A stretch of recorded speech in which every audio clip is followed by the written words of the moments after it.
Est-ce que vous pouvez déjà commencer par vous présenter?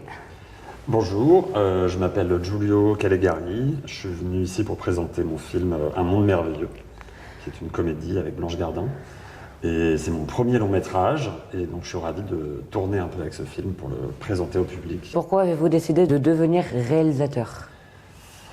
J'ai toujours été attiré par le cinéma depuis tout petit. J'avais très envie d'écrire des films, surtout des comédies. J'avais très envie de faire rire.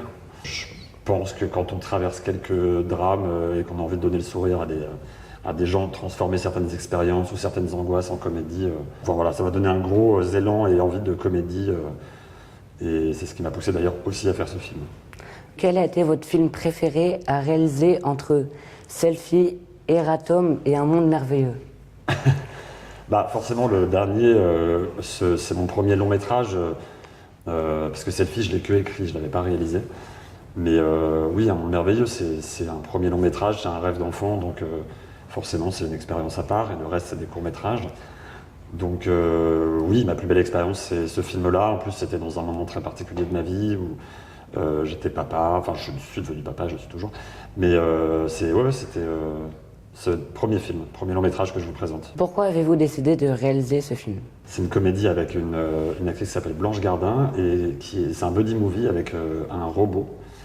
Et la robotique, l'intelligence artificielle, c'est un sujet qui m'angoisse un petit peu, et je me suis dit très vite, j'ai envie de m'en emparer et d'en faire une comédie pour pouvoir rire de ce sujet-là et oublier un peu, et on va dire gérer cette angoisse qui est la mienne. Parce que j'ai l'impression quand on rigole de certains sujets, qu'on réussit à transformer des expériences en histoire d'humour ou d'amour, on peut un peu pallier et désarmer les choses qui nous font peur. Donc j'avais envie de faire un film sur les robots.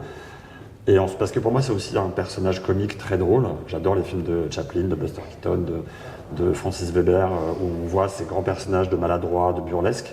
Et je trouvais que le robot, dans sa chorégraphie, dans sa façon de parler, avait un truc très comique comme ça. Et donc très vite, j'ai imaginé ce duo comique avec Blanche Gardin. Quelles ont été les plus grandes difficultés que vous avez rencontrées lors du tournage de ce film? Les difficultés, ça a été la fabrication. Principalement, ça a été la fabrication de ce robot. On est un premier film, donc on a un budget assez limité, on a un film d'auteur. Donc pareil, c'est un financement de premier film avec ses fragilités, donc il faut avoir plein d'idées, d'astuces, de démerdes pour créer un robot, parce qu'on l'a pas fait en image de synthèse ou en effets spéciaux, on l'a fait en dur, donc c'est un costume, donc c'est une comédienne dans un costume de robot. Et donc tout le développement du costume, sa fabrication, faire un costume dans lequel elle peut survivre, parce qu'il faut qu'elle puisse respirer, pour pas qu'elle décède. Il faut qu'elle puisse marcher, il faut qu'elle puisse jouer, donner la comédie, qu'on l'entende. Donc c'était le plus gros défi technique, et qui finalement était une contrainte, et donc aussi une manière d'être plus créatif. C'était définitivement le robot. Ouais. Qu'est-ce qui vous a motivé à choisir Blanche Gardin comme actrice principale? Sincèrement, comme le robot, naturellement, qui était ce premier personnage dans mon idée, est premier degré, très rationnel, très joyeux, très souriant, même s'il n'a pas d'émotion, il fallait qu'à l'inverse, j'ai quelqu'un de très noir, très cynique, très dépressif, et Blanche, c'est ce qu'elle incarne depuis des années sur scène, donc c'était assez naturel que je fasse appel à elle. Moi, je trouve que c'est des comédiens, des comédiennes comme elle, qui ne sont pas des pages blanches, par jeu de mots exprès, mais c'est des gens qui arrivent chargés d'une histoire, c'est-à-dire que dès le premier plan, je trouve, quand on voit Blanche Gardin dans un film, elle a dans les yeux, elle a un bagage avec elle que le public, son public, reconnaît. Donc je me dis déjà, elle est chargée d'une forme d'émotion, de gravité, donc presque le travail de scénario est déjà pré-mâché. Comment choisissez-vous les lieux de tournage? D'abord, il y a des contraintes de scénario, il me faut des lieux qui correspondent à mes idées. Ensuite, il y a des contraintes de financement, c'est-à-dire que si on postule dans des régions et qu'on a une région plus qu'une autre, il faut qu'on tourne dans cette région, parce que c'est-à-dire qu'il faut dépenser de l'argent dans cette région, faire appel à des équipes de cette région. Donc moi, ça tombe bien, les deux régions dans lesquelles j'ai postulé, je les ai eues, donc j'ai pu tourner en Île-de-France et en Pays de Loire, qui est ma région d'origine, sur la côte, à côté de Guérande. Et ça, et après voilà, donc j'ai écrit avec déjà des décors en tête, des décors de mon enfance, des décors que je connais. Et voilà, parce que même si c'est une comédie d'anticipation, de science-fiction, du futur, j'avais envie de décors naturalistes, donc des choses qui existent aujourd'hui. Un peu comme quand l'iPhone est arrivé, je voulais que ces robots arrivent dans un monde qui ne change pas. C'est-à-dire qu'il y a des robots, mais les voitures restent les mêmes, les trottoirs restent les mêmes. Voilà, c'est juste une avancée technologique qui touche à la sphère privée, mais pas à l'espace public. Quelles ont été les scènes les plus difficiles à filmer et pourquoi? On a une scène de cascade où le robot se fait renverser par une voiture qui roule à vive allure, donc ça clairement ça a été la plus difficile à faire, parce qu'il y avait une doublure, un faux costume, une cascadeuse qui s'est pris 2 fois la voiture, qui est passée au-dessus, qui est tombée, donc c'est des choses assez impressionnantes, on a toujours peur de l'accident.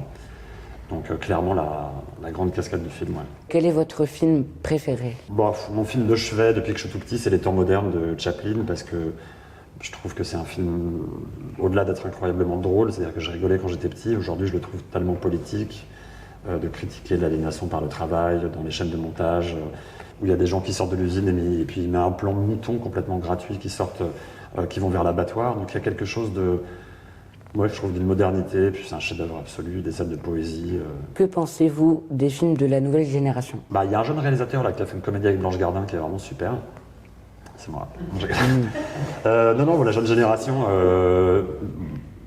j'ai du mal à voir jeune, vieux, parce que j'ai l'impression qu'il y a un continuum. Ce que je vois juste, c'est que le cinéma français va bien, qu'il est chaque année aux Oscars, à Cannes, qu'on a des cinéastes, des réalisateurs, des réalisatrices qui s'exportent extrêmement bien.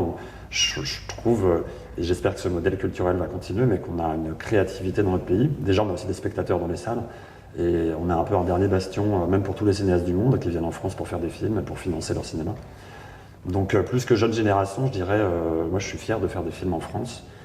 Je trouve que les réalisateurs et les réalisatrices français, dans tous les domaines, dans la comédie, dans le drame, dans le genre beaucoup récemment, avec des réalisatrices comme Julia Ducournau ou Coralie Fargin, je trouve qu'il y a beaucoup d'espoir et beaucoup de choses.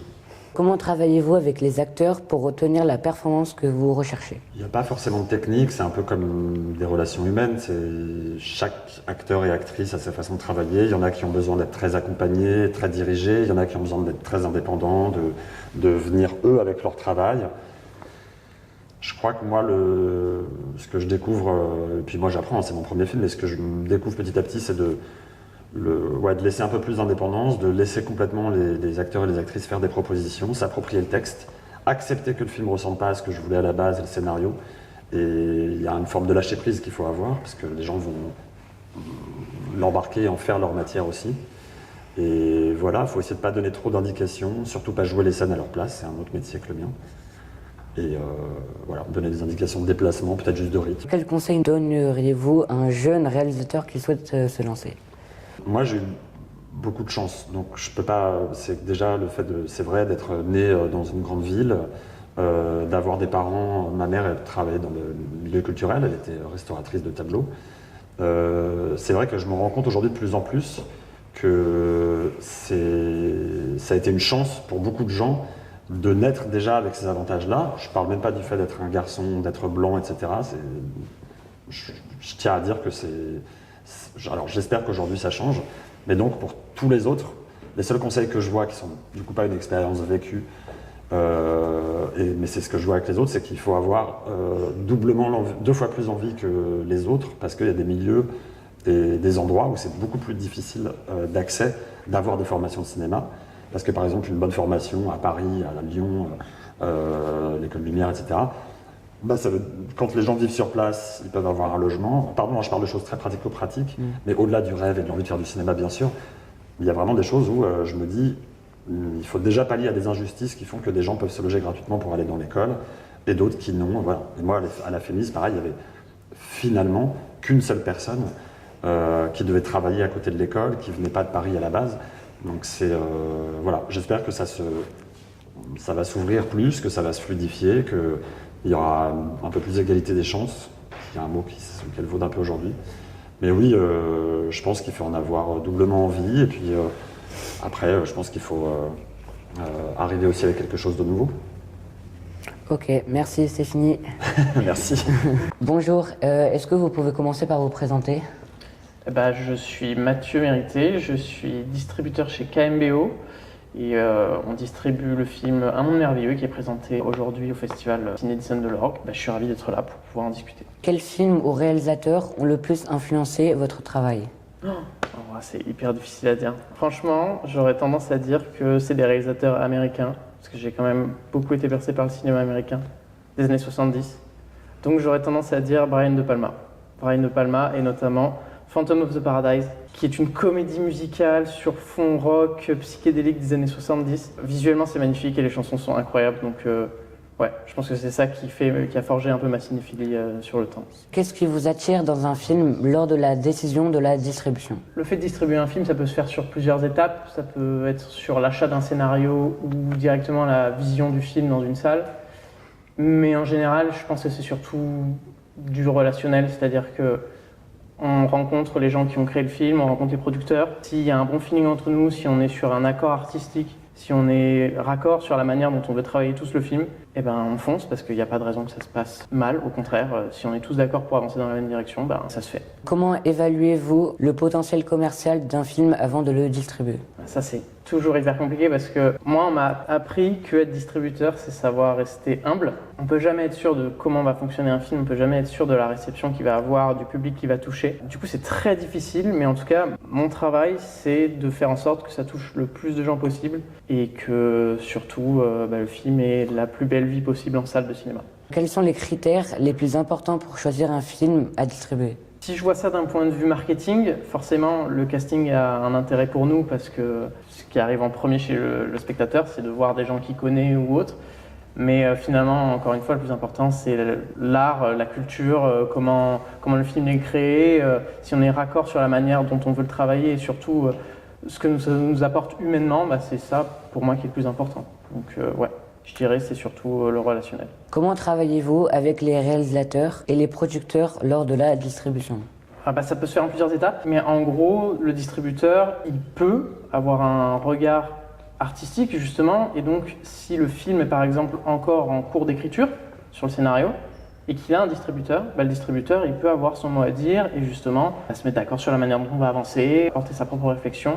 Mais après, ça s'aiguille aussi d'une autre manière, c'est-à-dire qu'une fois que le film est terminé, nous, ce qu'on fait, c'est qu'on accompagne le réalisateur dans des avant-premières, dans des festivals, donc comme ici, justement pour voir un peu comment se réceptionne le film. C'est là aussi où on travaille ensemble. On travaille sur tout ce qui est avant le film. Et le plus difficile, c'est justement ce qu'il y a au moment de la sortie, parce qu'une fois que nous, on a fait tout ce qu'il y avait à faire avant et que le film sort, on n'a plus rien à faire. Et parfois, c'est un peu difficile de se dire que ça y est, on lâche le film dans la nature, mais c'est ça qui est beau aussi. À quel point les festivals de cinéma influencent-ils vers le choix de la distribution? En fait, nous, les festivals de cinéma, on y va beaucoup justement pour rencontrer des producteurs, des acteurs, des réalisateurs et justement avoir un bon contact et s'échanger des projets et se dire ok, si ce film nous intéresse, on peut partir dessus et tout. Et après, surtout, les festivals...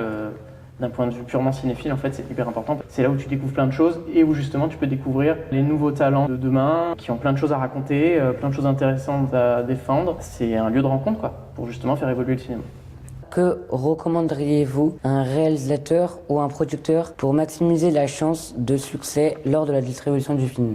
Il y a des réalisateurs qu'on emmène parfois dans des salles au fin fond de je ne sais quelle région où il y a peut-être 10 personnes dans la salle, mais il ne faut jamais négliger ça parce qu'en fait c'est un échange qui est hyper important et forcément ça entraîne un souvenir chez les spectateurs qui vont le rapporter à d'autres personnes et ça fait effet boule de neige et en fait plus on fait ça, plus on fait en sorte que le film existe dans la tête des gens. Une fois qu'on a fait tout ça, nous, et qu'il sort, on n'a plus rien à faire, donc c'est pour ça qu'on donne notre maximum avant. Ok, merci beaucoup, c'est bon.